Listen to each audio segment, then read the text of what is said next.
Check.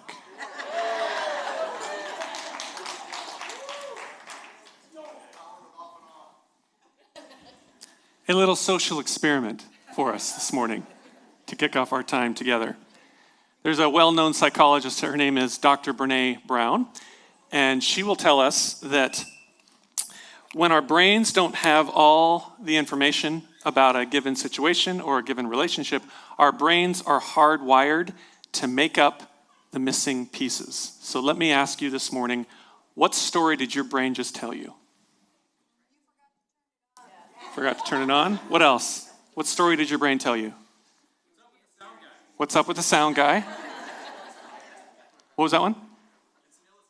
It's an illustration. Good. What else? You were getting ticked? First time I've seen Tyler mad. We need to spend more time together, you and I. Let me ask you a harder question. How did you feel?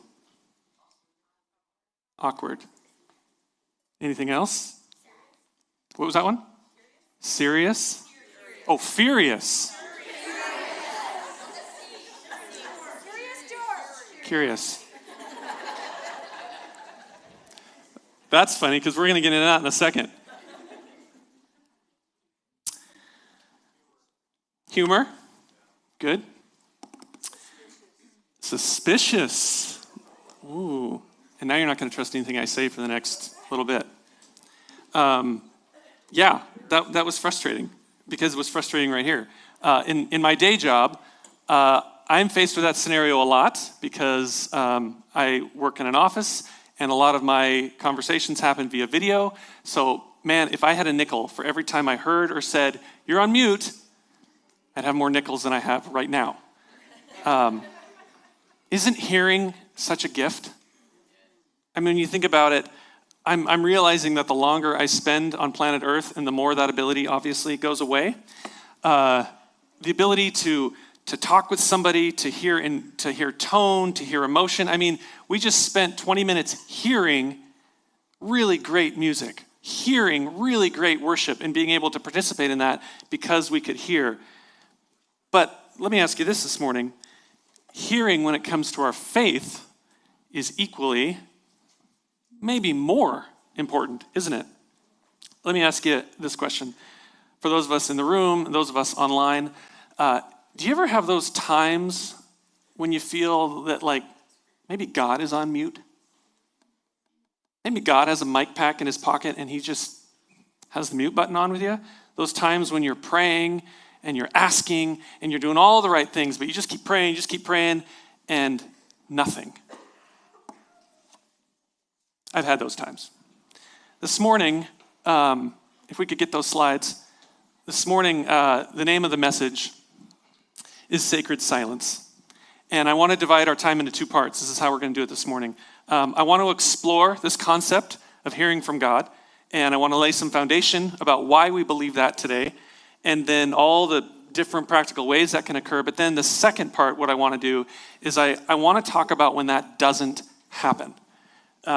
Those times when you feel like God's got his mute button on. And I want to give you some really practical options that you can do in that season. So, like I said, I want to lay some foundation for us today. Let me just put a disclaimer on this. If you've been in the church or if you've been a Christian for a while, this is not new information for you, okay? This is going to be a review. However, if you are new to the Christian faith, if you are new to the church, this next part is going to change your life. And I don't say that as like a hype man. I sincerely believe that. If you've never heard this next part, this is the best news I guarantee you're going to get today. So one of the first things we see in the Bible is, simply put, I can't say it any simpler than this, God still speaks to us today. God still speaks to us today. In Genesis, this is where we first see it, in the book of Genesis, first book in the Bible. God reveals himself to us. He creates our world literally by speaking it into existence. So I'm not going to read all of these, but there's all of these verses in Genesis where it's said, God said. That is how he created you and I. That is how he created the world, by speaking. If you skip ahead a little bit in the New Testament, we're going to meet a prophet by the name of Jeremiah, and we see this verse. Jeremiah was having a heck of a time at this time, and God says this. He says, "Call to me, and I will answer you. Call to me, and I will answer you, and I will tell you great and unsearchable things you do not know. All right, Tyler, that's fantastic, but that's the Old Testament. That's a good point. Thank you for bringing that up. So let's go to the New Testament, because this is from the book of John. And John 8, I love this, says, whoever belongs to God hears what God says. The reason you do not hear is that you do not belong to God. And then Jesus, a couple chapters later, famous verse, he says this, my sheep listen to my voice. Subtext, he's speaking. I know them and they follow me. So this might be the best news that you've heard in your life so far. As a follower of Jesus, you have the ability to hear his voice, period. So I can say, through 24 years of being a Christian, I've had moments in which I was sure that God was speaking to me. So you might ask, well, what does that mean? Was it in an audible voice like you're hearing now? And the answer is no. I've never had that experience. So then you might ask, okay, well then, how did God speak to you? And how are you sure that it was him? You guys have really good questions today. I admire that. So first, let's talk about this. Let's talk about all the different ways in which God speaks today. This could be it is a whole class in itself that we've offered, hearing the voice of God. So we're not going to go through the whole class, obviously, but I'm just going to give you a super quick review on all the different ways that God speaks to us today. The Bible, obviously, the word is active and alive. You can hear God through prayer. You can hear God through worship. You can hear him through community, through other believers, through circumstances, through signs, miracles, angels, dreams and visions, and yes, God's audible voice. So to answer the question, how did God speak to you in the last 24 years? I've experienced a number of these. I've experienced God speaking to me through the Bible, through prayer. I've had a couple dreams, which has been great. And yes, through signs. Like in one circumstance, it was a literal sign, and that's a story for another day. But I did want to share with you a story that happened just a couple weeks ago. Do you ever have these what I call half prayers going through your mind? It's I had one of these, and it's kind of hard to describe because it was this thing that was bouncing around in my mind. It wasn't a prayer, but it wasn't not a prayer, if that makes sense to you. There was some situations that I was dealing with at work, and I just had this thought okay, what do I need to do here? And like I said, it's hard to describe it because I wasn't okay, God, what do I need to do? It wasn't that formal. I was just all right, what do I need to do? And in my Bible reading, I saw this verse that I've never noticed before. This is the crazy thing about the Bible. I've read through the Bible several times, and this is the kind of verse that I would latch onto, that I would normally just eat up. But it's I've never seen it. And it was this. And David shepherded them with integrity of heart. With skillful hands, he led them. And I cannot tell you when I read that, it was 6 a.m, and I read that, and I just put down the Bible, and I just thought about that. Because it spoke to me so much, because the integrity of heart I get. I often tell our team, I'm concerned with what you're doing, but I'm more concerned with how you're doing. So I understand integrity of heart, but the skillful hands, God was speaking to me in that moment, level up, son, level up. And so I just said, okay, that was a direct word from God where I was okay, there are some things I need to do to get better with the skillful hands. And so some things I've done, even in the last little bit, I've seen just a great, if you will, return on investment, if you will, at work. It's really been productive for me at work. And that was exactly what I needed at that moment. I know I've read that before, but God was here, this is what you need for that moment. All right, so the second part of your fantastic question, how did you know that was God? How'd you know? Couldn't that have been coincidence or just some random verse you read or bad clams? For some reason, that's always the illustration with seafood and hearing from God. I don't know why. But couldn't you really explain away a lot of that? And I'm admittedly biased on this answer, but no, you can't. Because first, I'm not a big believer in coincidence when it comes to matters of faith. Second, and here's the important part, whenever my wife and I have a practice that whenever we are asking God for something, and we want to know that it's him speaking. We want to know that we know that we know. We always ask him to confirm it, always, in multiple ways. So what does that look like? So maybe one day I'm praying, and I get this thought or this word that says, Tyler, blank. Okay, I take that. I'm like, all right, that might be the voice of God. That might be it. The next thing I will always do is I will start to research that in the Bible, because I want to see if what I heard is consistent with the character of God. So from there, if I'm feeling good about that, then usually what I'll do is I'll go to community. I will, we have trusted friends, follower of Jesus, and I'll say, hey, JR, what do you think about this? I've heard this, and I see this pattern, but what do you think? And so I get confirmations, and then a lot of times we'll just say, okay, God, confirm it again. So there's multiple iterations. That's how I know that God spoke to me. And you guys, let me just tell you, 24 years of doing this, there's been multiple times, we've been in multiple transition periods where God has been so faithful. God has just been amazing, where he's like, okay, Mr. Insecurity, you need it confirmed multiple times? Done. I will confirm it multiple times, and he has. But what happens when that doesn't happen?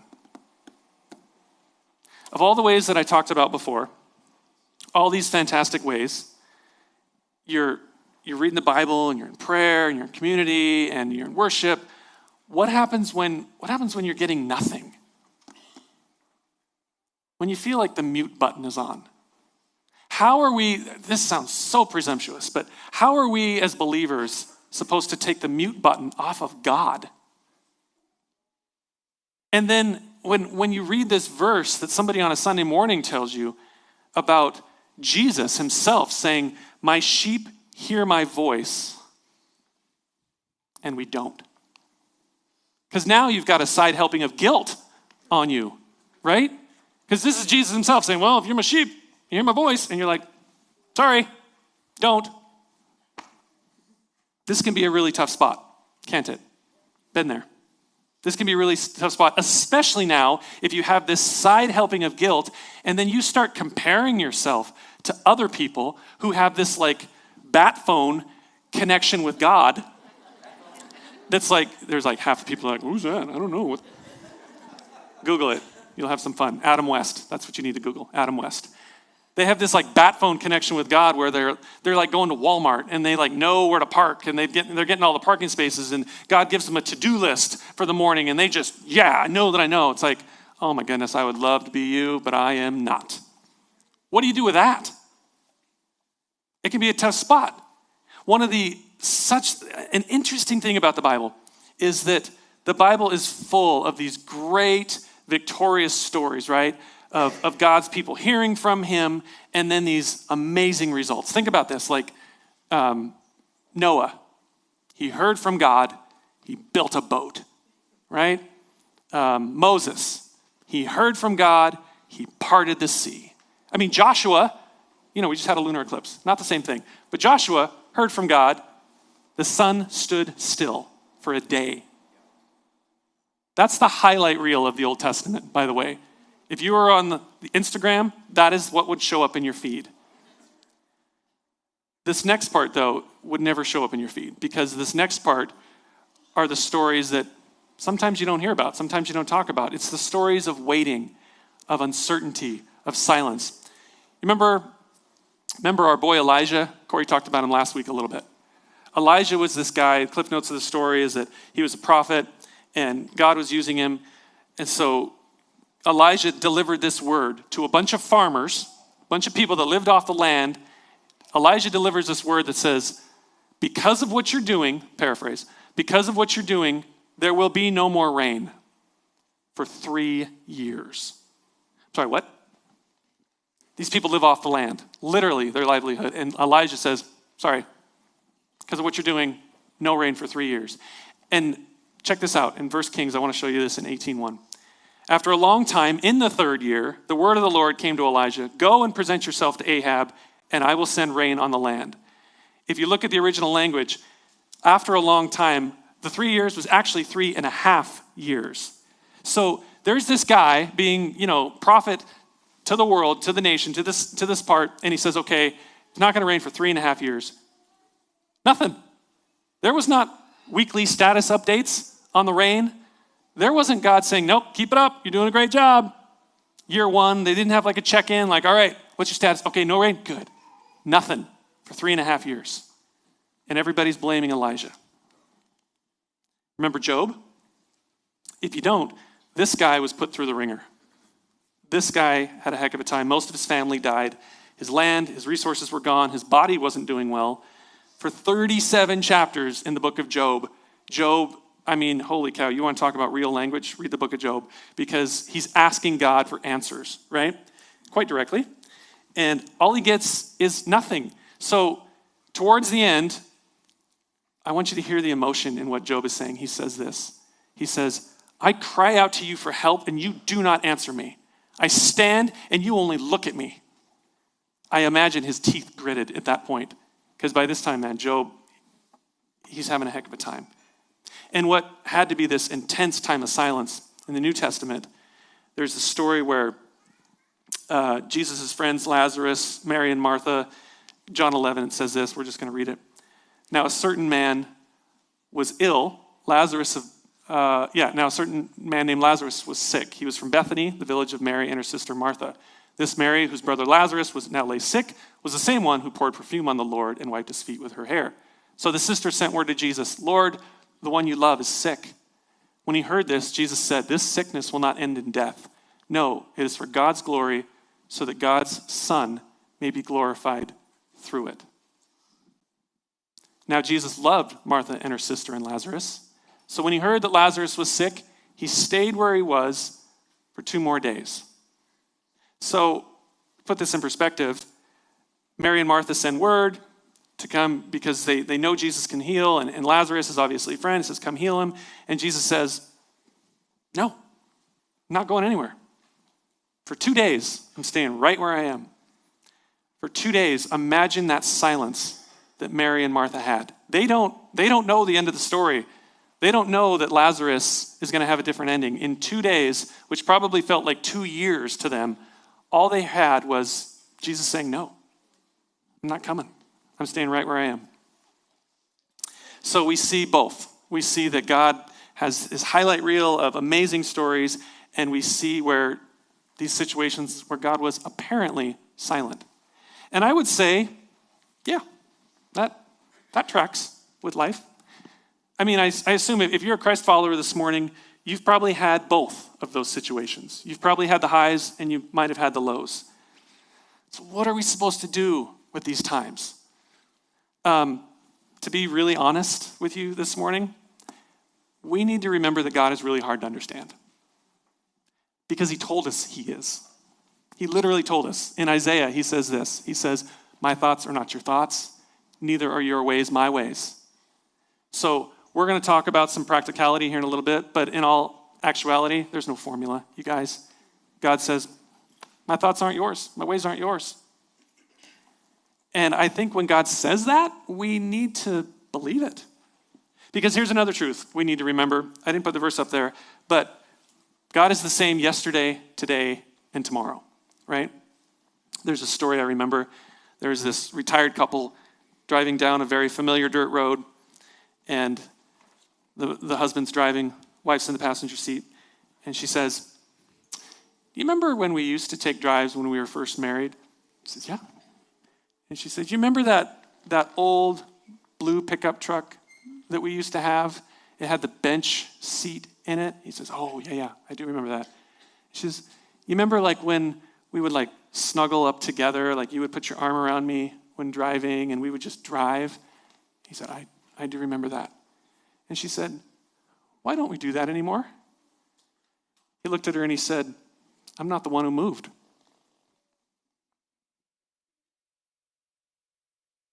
God didn't change. We did, right? God is the same yesterday, today, and tomorrow. So we need to understand that how we experience God in God's absence or distance or silence, whatever we perceive is 100% our perception, right? Our relationship to God is viewed through our perspective, and that means our history, our circumstance, whatever it is. And here's the truth, and this is really hard to understand, but in those situations that I was talking about, Job and Elijah, Mary and Martha, God wasn't absent, and he wasn't indifferent. It's just how it felt to them at the time.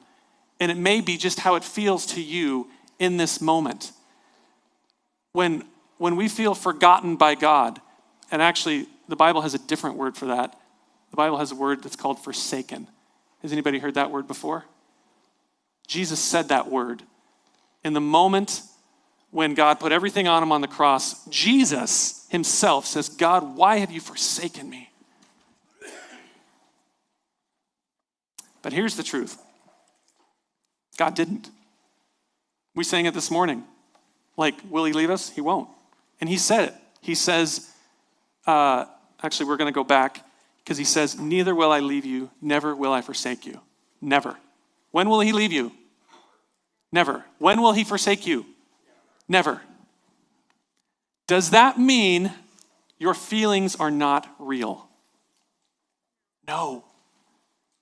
Does that verse make your feelings go away? No. But one of my favorite authors says this. He says, sometimes you just got to you have to believe the promise more than the perception. It doesn't make the feelings go away, but sometimes we just have to remember, okay, he's not going to leave us. He's not going to forsake us. All right, so here's where we're going to get really practical. If you're in that moment of whatever you're talking about, yes, God's got the mute on. How do I take it off? The answer is you're not going to. The answer is this is all about you because his ways are not our ways. So here's just a few practical things that you can do. Number one, turn down the noise. Turn down the noise. I want to introduce you to somebody. You might not know this person's name, but I'm guessing you know his story. The year was 1912, and this person's name is Jack Phillips. And he was a wireless radio operator, so his whole job was to take incoming communications, transcribe it, deliver it to who they were for, and likewise to transcribe outgoing communications so they went to the next person. Well, Jack was having a really bad couple of days because the machine that he was working on was down. So for 2 days, his machine was down. He couldn't do anything. So there was just this backlog of messages that were happening. Well, the machine got repaired, and he had all this work to do. Jack Phillips was the wireless board operator on the Titanic. So he had all these messages piling up, and so he's transcribing them, and he's trying to get to them to passengers on the ship. Well, a message came in from another ship, and the message said that there was possibility of ice and to take an alternate route. Well, the sender of that message didn't get a reply. So the sender kept sending messages through to Jack. Finally, Jack Phillips, official record, sent a message back saying this: shut up. Shut up. I am busy. I am working Cape Race. The sender of that message, of the original message, got it and said, okay. I sent the message, he got it, and he shut his radio off. 1 hour and 10 minutes later at 11:40 p.m., the Titanic hit an iceberg. Jack got on his radio and he tried to send a distress call to the nearest ship, which was the USS California, the same ship that sent him this message. The guy turned his radio off. He's like, I'm going to bed. I've had enough. Turned his radio off. Sometimes I think there's so many things happening in our world. There's so much interaction that we get this message, maybe from God, and we can't hear it because there's so much happening in our world. So whatever that means to you, I'm not gonna paint you a picture of what this means in your life. This is all for you. Whatever it means to turn down the noise. Maybe it's, I don't know, maybe you stop watching news for a season. Maybe you stop doing social media. I don't know what it means. But whatever that means for you, consider what it would look like to you to turn down the noise. Because that leads us into number 2. This one's hard. Be comfortable with the silence. I've said before that the mark of a solid relationship is the ability to comfortably share silence with one another. Oswald Chambers has this great quote he wrote in My Utmost for His Eyes, great book. He says, when you cannot hear God, you'll find that he has trusted you in the most intimate way possible with absolute silence. Not a silence of despair, but one of pleasure, because he saw that you could withstand an even bigger revelation. Man, when Leslie and I were first dating, I was horrible at this. We could not share silence because we didn't know each other well. I would just say stupid things like, hi. True story.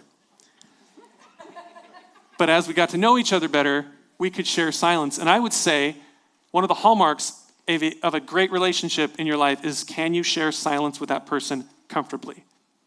I think it's possible with a silence. God's dealing with you in a way that he hasn't dealt with you before. And maybe the second step to turning down that noise is to being comfortable with that silence, leaning into it. Number 3, go back to the last thing. What does that mean? We have a great friend, Dr. Clem Ferris. He's one of our overseers here. He said this to me so long ago, and this is like 15 years old. I remember this. So Clem is a traveling speaker, and he does prophetic ministry, very gifted. And he said he gets this question all the time. He says the question he gets is, why is God not speaking to me? Why don't I have a current prophetic word? And his response 100% of the time is, what'd you do with what God told you last time? Whew. Whenever you're in a season of not hearing from God, it's good counsel to go back to what you know. Bust those journals out. Is there something that God has said to you in the past that maybe you haven't paid attention to? Is there something that God has told you to do that you haven't? Go back to what you know. So if you might say, okay, good advice, but I've done that. I've gone through the journals.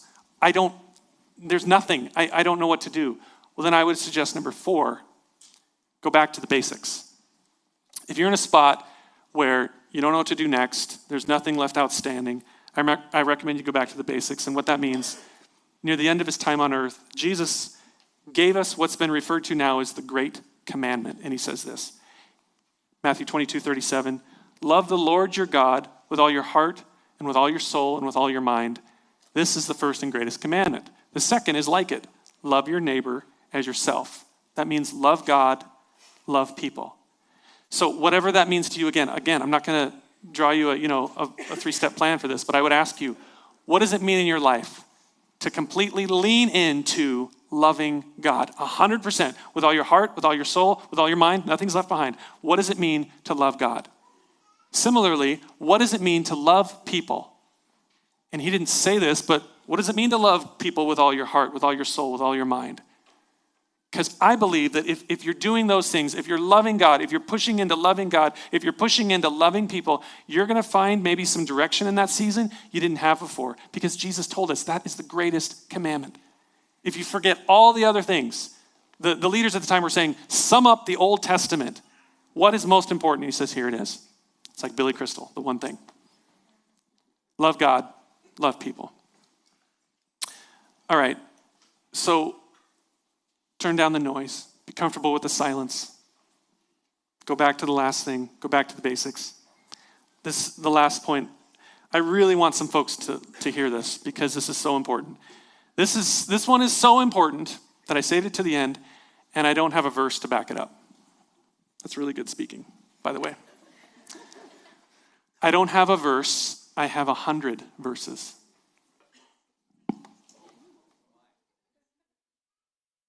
Let's go through those, shall we? This is a picture of more than 100 verses in the Bible that was really fun to type out onto a slide.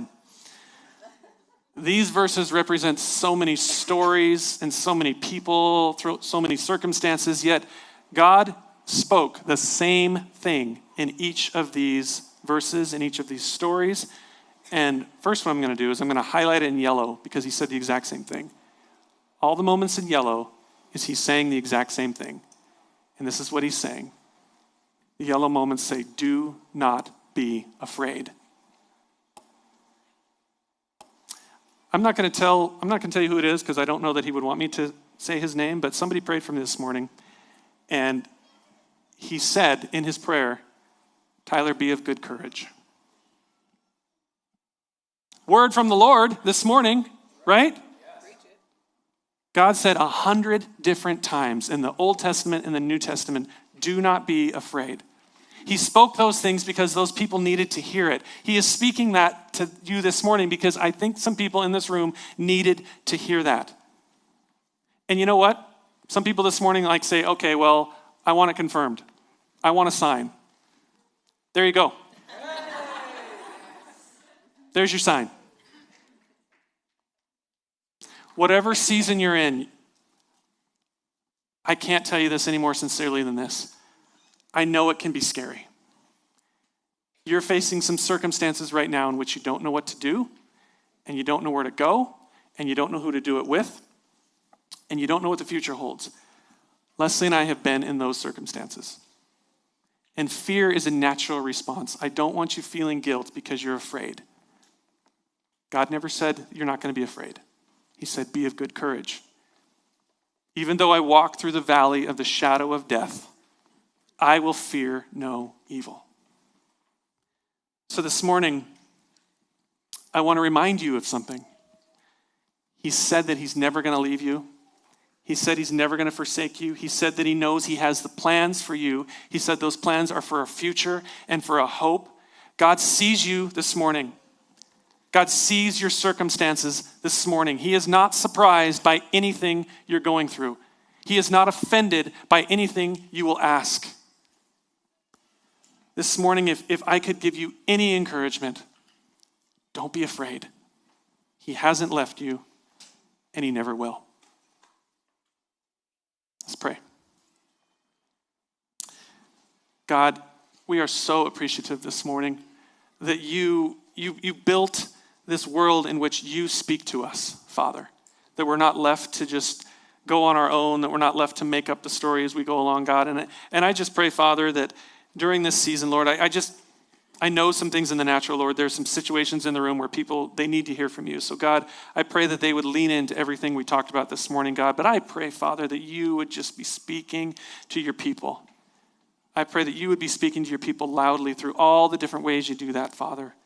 And God, find us faithful. Find us faithful with our part. Find us faithful with loving you and loving people, God. I just pray a blessing on our church. I pray a blessing on those listening online. In Jesus' name, amen.